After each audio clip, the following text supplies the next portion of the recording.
एक छायावाज भैया कि अंगने में बोवली तरैया जबर तर भैले झगड़वा हो। अंगने में बोवली तरैया जबर तर भैले झगड़वा हो।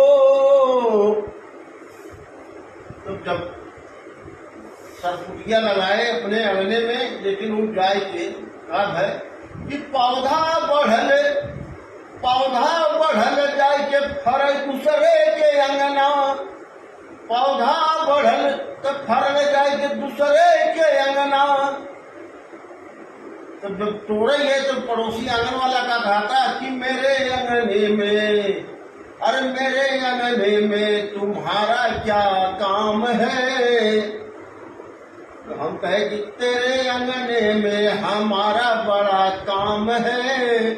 अरे तोड़ूंगा भैया यही तो अरमान है।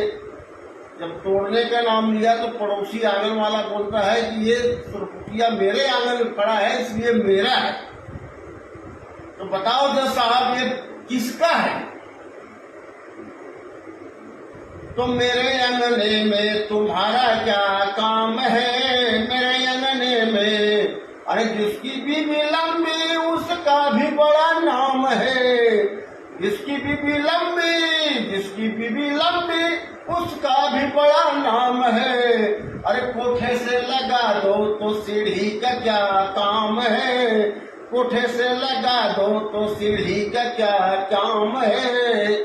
अरे जिसकी बीबी मोटी उसका भी बड़ा नाम है। जिसकी बीबी मोटी उसका भी बड़ा नाम है। अरे बेड पे लिटा दो तो बिस्तर का क्या काम है। बेड पे लिटा दो तो बिस्तर का क्या काम है। मेरे अंगने में तुम्हारा क्या काम है। मेरे अंगने में तुम्हारा क्या काम है।